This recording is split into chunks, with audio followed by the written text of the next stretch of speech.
वहाला भाई बहन, आऊं आशा रखां तो कि मूं वारी जी ऐं पण अज घणे खुश में आहियो, राजी में आहियो। कारण अॼु पाण बाइबल जे नए करार जे विभाग में जा फिलिपिय खे लखल पत्र जो अभ्यास करे वारा आहियूं। मित्र, हीउ अभ्यास पाण लाइ जेको प्रभु जो वचन सिखे था, जेको सिखी रहिया आहियूं, उन मिणी लाइ घणे आशीर्वादित आहे। ऐं शुरूआत थी अंत सुधी हिन अभ्यास में जो ध्यान से सुणंदा, वीचारींदा त आला आध्यात्मिक बाबत लाइ घणे आंखे हिन में फ़ाइदो थींदो।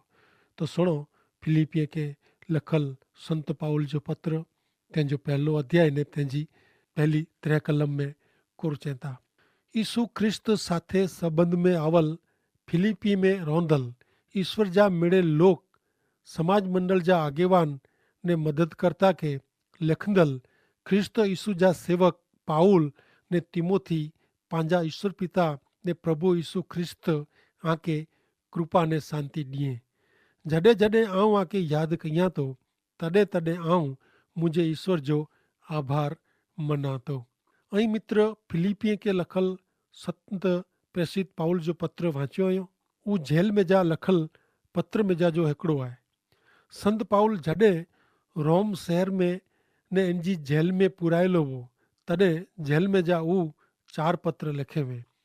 एफेसी खे लखल पत्र, फिलिपिय खे लखल पत्र, कोलोसी समाज मंडल के लखल पत्र ने फिलोमन के लखल पत्र। ही चारों पत्र संत पाउल रोम जी जेल में जा लिखे वे। फिलिपिय के लखल पत्र यूरोप खंड में आवल फिलिपी शहर जे विश्वासीय के ध्यान में रखीने लिखे में आयो हो। ही पत्र फिलिपी समाज मंडल ने संत पाउल विचे जे अजायब संबंध जे कारणे निपजियो हो। हकीकत में ता फिलिपी समाज मंडल बे समाज मंडल करता पाउल नु वधु नजीक हो। फिलिपी शहर जे विश्वासीय जो संत पाउल ला जेको प्रेम हो ने संत पाउल जो उन्ही ते प्रेम वो, उहो हिन पत्र में ज़ाहिर थिए थो।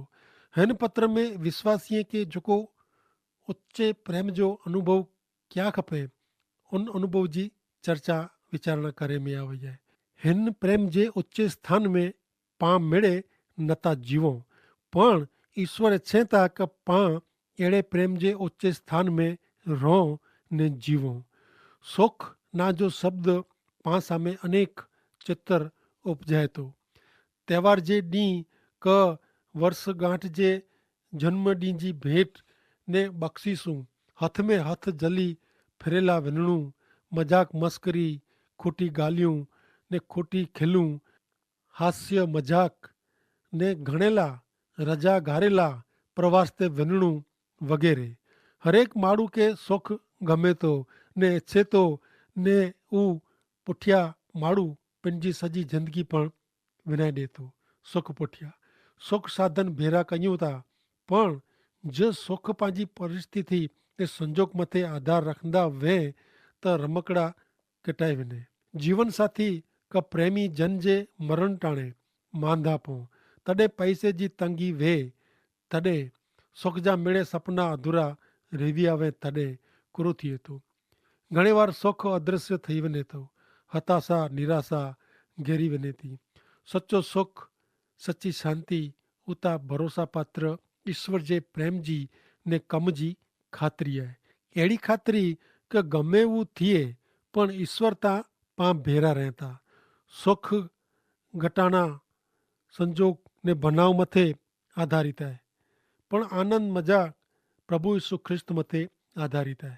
फिलिपिय के पत्र उता प्रेसित संत पाउल जो आनंद मजा विषय जो पत्र आहे, आनंद पत्र। तो सुनो फिलिपिय के पत्र तंहिंजो 4 अध्याय ने 4 कलम में चवनि था कि ऐं हमेशा प्रभु में जो जीवन आहे इन में राजी रहो। ऐं फिरी थी चवां थो, मज़ा करियो, प्रभु में आनंद करियो। फिलिपी शहर जी समाज मंडली पाउल माटे घणे फ़ाइदेकारक प्रोत्साहन जहिड़ी हुई। फिलिपी शहर जा विश्वासी समाज जा लोग पाउल साथे हिकिड़े ख़ासि संबंध जो अनुभव कयो हो।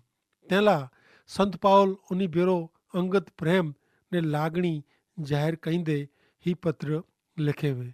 फिलिपियन के पत्र उता आनंद से खुशी से भरेलो पत्र है, कारण वो विश्वासी जीवन जे सच्चे आनंद मथे भार रखे तो। मीणे बाबत करता मीणीનું વધુ ઈસુ ખ્રિસ્ત કે સમજે जी ओळखे जी संत पाउल जी वॾी इच्छा हिन पत्र में ज़ाहिर थिए थी। पाण पण प्रभु ईसु ख्रिस्त खे वधू ने वधू समझो, जाणो, ओळखो, अहिड़ी इच्छा रखो ने फिलिपिय खे लखल पत्र में संत पाउल साथे ईसु ख्रिस्त में मज़ा आनंद जो अनुभव कयूं। भले हाणे पाण फिलिपिय खे पत्र जी रूपरेखा नेरियूं। पहले अध्याय वो विश्वासी तरीके जीवे जी वाट वताए थो। त्रीजो अध्याय में विश्वासी जीवन जो इनाम जाहिर करे में आयो है ने चौथे अध्याय में विश्वासी तरीके जीवन जीवेला तैयार थયેલ बर शक्ति जणाए थो। फिलिपियन के लखल पत्र व्यवहारू जीवन संबंधी पत्र है। पाण जीवो था उन बाबत के लॻंदो ई पत्र है। भले हाणे ईंदे रहियो मूं भेरा फिलिपियन के पत्र तंहिंजो पहलो अध्याय ने पहली कलम में कुरचें था। ईसु ख्रिस्त साथे संबंध में आवल फिलिपी में रोंदल ईश्वर जा मिले लोग समाज मंडल जा आगेवान ने मददनीस तरीके लिखंदल ख्रिस्त ईसु जा सेवक पाउल ने तिमोथी। फिलिपियन के पत्र वो अंगत पत्र है। मिड़े समाज मंडल में हलावेल कोई कायदेसर जो परिपत्र न है। संत पाउल फिलिपी समाज मंडल के जणायला मंगदो वो क ऊ जेल में वो ने इन जो केस हलदो वो तंहिं छतां कोलाए ऊ खुश में वो राजी में वो। पहली कलम में संत पाउल पंहिंजे ना साथे तिमोथी जो ना पण जणाए थो। तिमोथी संत पाउल जो साथी युवान कार्यकर्ता हो। तिमोथी जवान वो ने प्रभु यीशु ख्रिस्त जे शुभ संदेश जो प्रचारक हो। संत पाउल के तिमोथी घणे प्रेम कईंदो हो। फिलिपिय के लखल पत्र ने 19 में इन विषय चयमा आयो है कि प्रभु यीशु ख्रिस्त में आऊं आशा रखां तो कि आऊं तिमोथी के जपाटे आ वटे हलाए सकंदो, जेथी आंजा समाचार जाणीने आऊं पण हिम्मत ने उत्तेजन मेळवी सकां। तिमोथी संत पाउल जो आत्मिक पुत्र हो ने संत पाउल तिमोथी जो आत्मिक पिता हो। कारण संत पाउल तिमोथी के प्रभु यीशु ख्रिस्त जे शरणे कोठी आयो हो। संत पाउल ने तिमोथी प्रभु यीशु ख्रिस्त जा सेवक हुआ। हिते सेवक शब्द जो अर्थ आजीवन गुलाम अहिड़ो थिए थो। संत फिलिपी प्रदेश में रोंदल ईश्वर जे मिड़े लोक के ही पत्र लिखे थो। ईश्वर जा लोक एतिरे मिड़े संत यीशु ख्रिस्त ते विश्वास करींदल हरेक विश्वासी संत आहे। ही मिड़े संत प्रभु यीशु ख्रिस्त में ऐं यीशु ख्रिस्त सादे सीधे संबंध में आवेल लोक उद्धार मेळवणो मुक्ति मेळवणी एतिरे करो। इन जो अर्थ थिए यीशु ख्रिस्त में हुणो। मानवी जॾहिं प्रभु यीशु ख्रिस्त में विश्वास करे तॾहिं ईश्वर जो पवित्र आत्मा इन में आंतर निवास करेला अचे थो। पवित्र आत्मा इन जे शरीर में एतिरे क प्रभु यीशु ख्रिस्त जे समाज मंडल में बाप्तिस्मा ॾेईने प्रवेश कराए थो। मानवी के ईश्वर जे आत्मा से यीशु ख्रिस्त में दाख़िल करे में अचे थो। ही संत यीशु ख्रिस्त में वाह पण उहो फिलिपी शहर में रहंदा हुआ ऐं नेरियो मित्र ऐं किथे रहंदा उहो महत्व जो न आहे। ऐं अहमदाबाद में क दिल्ली में गामड़े में वो क शहर में वो भारत में रहंदा वो क दुनिया जे ॿिए कोई पण देश में रहंदा वो इनसे कीअं फ़र्क़ु पए नथो। महत्व जी ॻाल्हि त उहा आहे क ऐं यीशु ख्रिस्त में वो ऐं यीशु ख्रिस्त में रहो उहो आहे। यीशु ख्रिस्त में हुणु उहो नए करार जा वधू महत्व जा शब्द आहिनि। मानवी प्रभु यीशु ख्रिस्त में किन रीते अची सके।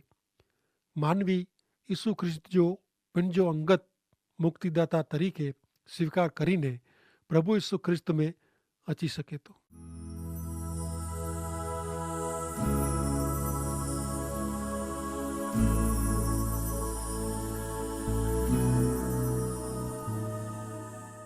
भले हाणे पाण ॿई कलम नेरियूं ॿई कलम में संत पाउल आशीर्वाद जा वचन उचारियनि था ने चवनि था फिलिपी પહેલો અધ્યાય ને ॿई કલમ ઈશ્વર પિતા ને પ્રભુ ઈસુ ખ્રિસ્ત આંકે કૃપા ને શાંતિ ॾियो आंके कृपा ने शांति मिले पां हिकिड़े ॿिए खे कुशलता चऊं था एतिरे ख़बर अंतर पुछंदे कीअं आहे कहिड़ो आहे अहिड़ो पुछूं था पण मित्र ईश्वर आंखे चए था कि आंखे शुभ आनंद काल मिले हा पां हिकिड़े ॿिए खे शुभेच्छा पाठवियूं था तॾहिं कोई कंहिंजा ॾींहुं सुधरी वञे तंहिं लाइ कीअं कयूं नथा पण ईश्वर पाण लाइ अहिड़ी व्यवस्था कयो हुयो कि જેથી पां શુભ અનંત કાળ મેળવી શકો ને ઉ તા ઈશ્વરજી કૃપા સે શક્ય બન્યો आहे पां हिकिड़े ॿिए खे ॿारहां कीअं आहियो अने कहिड़ो हले थो कोरो करियो था अहिड़ो पां मिलीने ॻाल्हियूं कयूं था पण अॻियां ॿिए खे कीअं मदद करे में पां वॾो भाग भॼी वञो था पण ईश्वर पाण लाइ वॾी व्यवस्था कयो हुयो एफएसी खे पत्र બીજો અધ્યાય ને 8મી કલમ में જણાવીએ था કારણ ફક્ત ઈશ્વરજી કૃપા से જ વિશ્વાસ મારફતે આંજો ઉદ્ધાર થયો आहे उहो आसे बन्यो न आहे पण ईश्वर उहो क्यों आयो हाणे शांति हमेशा कृपा पोइ अचे थी ईश्वर जी कृपा वगैर सच्ची शांति शक्य न आहे सच्ची शांति ईश्वर जी कृपा वगैर मिले नथी रोमन के लखल पत्र 5मो अध्याय ने પહેલી કલમ में જણાવીએ था કે વિશ્વાસ જે કારણે પાं ઈશ્વર સાથે સીધે સંબંધ में आया आहियूं तंहिं प्रभु यीशु ख्रिस्त मार्फते पां ईश्वर साथे मेल में अचूं था ईश्वर जी संगत में अचूं था शांति जा दाता ईश्वर साथे मेल में अचे से सच्ची शांति जो अनुभव माण्हू करी सके थो पापी मानवी पवित्र ईश्वर वटा ही शांति मेळवी सके थो कारण ईसु ख्रिस्त पां वती पंहिंजे पाप जो दंड पंहिंजी सजा भोगवी गयो हुयो भरपाई कयो हुयो तंहिं लाइ ईश्वर उन जी कृपा में पंहिंजो उद्धार करी सघनि था पां पंहिंजी मुक्ति उद्धार लाइ ईश्वर खे कीअं ॾेई सघूं नथा हक़ीक़त में त ईश्वर खे अर्पण करे लाइ मानवी वटि कीअं आहे ज न मानवी ईश्वर वटि पाप वग़ैरह ॿियो कीअं खणी अचे अहिड़ो आहे न ईसु ख्रिस्त मानवी जे पाप जो दंड भरपाई कयो तंहिं लाइ ईश्वर पापी मानवी खे स्वीकारी सघनि था ने घणे जात जा परिताप से दबाण से मुंझवण मुश्किली चिंता से भरपूर दुनिया में पां पंहिंजे हृदय में ईश्वर जी शांति जो अनुभव करी सघूं था जेको ईसु ख्रिस्त खे पंहिंजा अंगत मुक्तिदाता तरीक़े स्वीकारी ईसु ख्रिस्त जे शरणे अचनि था उन मीणी खे ईश्वर पंहिंजी शांति ॾिए था मानवी માટે ईश्वर जी कृपा ईसु ख्रिस्त आहे हाणे नेरियूं प्रेसित संत पाउल फिलिपी शहर जे विश्वासी लोक लाइ कहिड़ी इच्छा ज़ाहिर करे थो फिलिपियन खे लखल संत पाउल जो पत्र પહેલો અધ્યાય ને 3 કલમ जॾहिं जॾहिं आऊं आंखे यादि कयां थो तॾहिं तॾहिं आऊं मुंहिंजे ईश्वर जो आभार मना थो संत पाउल ने फिलिपी शहर जा विश्वासी विच जा मिठा ने अजाइब सबंध खे ज़ाहिर करे थी अहिड़ी इच्छा आहे विश्वासी विचे हमेशा अहिड़ी ज भावना हुअणी खपे विश्वासी विचे अहिड़ी भावना लगातार हमेशा चालू रहे त कहिड़ो ख़ासो पां अॼु निरियो कि फिलिपी शहर जे विश्वासी समाज मंडल खे संत पाउल केतिरो अजाइब जहिड़ो प्रेम करे थो जेल में वो छतां उन लाइ प्रार्थना कईंदो हो मित्र माण्हू जेल में वेह ने प्रार्थना करे इन जो रहस्य कहिड़ो आहे इन जो रहस्य हू ज आहे कि माण्हू जे हृदय में जॾहिं ईश्वर वेह था तॾहिं हू जेल में वेह कि महल में वेह कीअं फ़र्क़ु पए नथो संत पाउल जेल में पण आनंद मज़ा से रोंदो हो अने ॿिए खे ईश्वर जो वचन सुणाईंदो हो ईश्वर जी उन खे ख़ातिरी ॾिराईंदो हो ने प्रभु यीशु ख्रिस्त में जेको शांति आनंद प्रेम हो उहो ॿिए खे लिखीने पण जणाए थो एतिरे लाइ कि ॿिया ॼाणे प्रभु यीशु ख्रिस्त खे ओळखे ने स्वीकार कईं ने हिन पृथ्वी पर जे जीवन में पण उहो मुक्ति जो उद्धार जो आनंद ने ख़ातिरी मेळवी सके इनमें पाला अजायब जहिड़ो सिखे जो पाठ नेरला मिले थो। माण्हू गमे अहिड़े संजोग में, ॾुख में, मुश्किली में, चिंता में वेह छतां इनखे जॾहिं सचे ईश्वर जी ओळख मिले थी, विश्वास अचे थो, अहिड़े विश्वासी लाइ ईश्वर हमेशह प्रेम, आनंद ने शांति સાથે અંજામ મળે સંજોગ પરિસ્થિતિ में सहाय ने मदद कई था ने परिस्थिति में उन्हीं भेरा रहता। कारण इनमें विश्वासी जे हृदय में ईश्वर पवित्र आत्मा कम करे तो तेला ईश्वर जो वचन हमेशा याद रखी प्रेम करे तो ने फिलिपी लोग पण इनके प्रार्थना में याद रखंदा हुआ संत पाउल के। जॾहिं विश्वासी हिकिड़े ॿेला प्रार्थना कई था वो घणे आशीर्वादित ॻाल्हि बनी वञे थी। जॾहिं माण्हू प्रभु यीशु ख्रिस्त ते विश्वास करे थो तॾहिं ईश्वर जो पवित्र आत्मा इन में आंतर निवास करेला अचे थो। माण्हू प्रभु यीशु ख्रिस्त में कहिड़ी रीते अची सघे? प्रभु यीशु ख्रिस्त जो अंगत मुक्तिदाता तरीके स्वीकार करीने प्रभु यीशु ख्रिस्त में अची सघे थो। अॼु पण प्रभु यीशु पिंड हकल करीने मिणी के चवनि था का ओ पाप ने बोझ से दबाएला ऐं मिड़े मूं वटि अचो आवांखे आराम ने शांति ॾींदो ने शांति जा दाता, शांति जा सरदार प्रभु यीशु ख्रिस्त साथे मेल मिलाप में अचे से सच्ची शांति जो अनुभव माण्हू करी सघे थो ने उज शांति जो अनुभव करे जो हिकिड़ो मार्ग आहे। पापी माण्हू पवित्र ईश्वर वटां अहिड़ी शांति मेळवी सघे थो।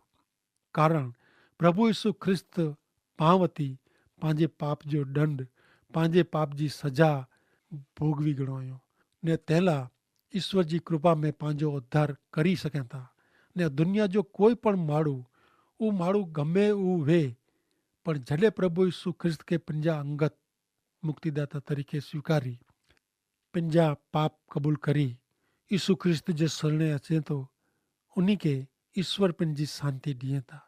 मानवी मात्र लाइ ईश्वर जी कृपा यीशु ख्रिस्त आहे।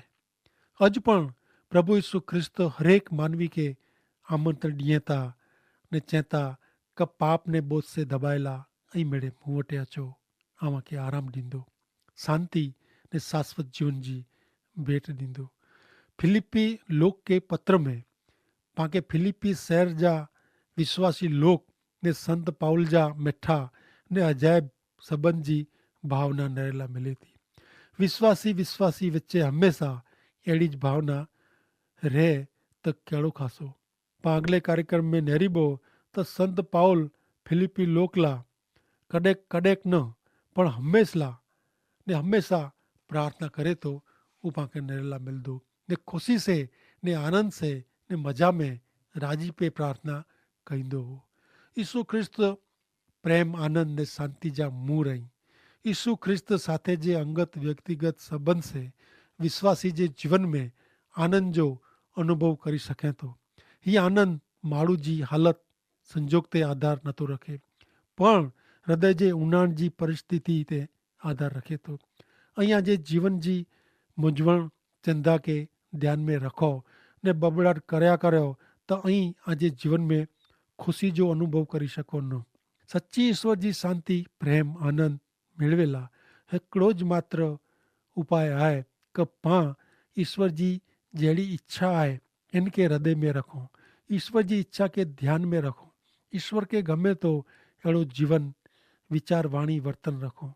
पंहिंजो प्रेम विवेक, बुद्धि में, ज्ञान, समझ में ने लगातार वधंदो वञे अहिड़ो प्रेम करे जो ॿियनि जी भलाई में, सेवा में, मदद में प्रेम वधंदो वियो खपे। संत पाउल चवनि था आंजो प्रेम लगातार वधंदो वञे पण उहो विवेक, बुद्धि में प्रेम वधारियो खपे। आंतर सूझ हृदय जे ऊंडाण से पवित्र प्रेम रखियो खपे।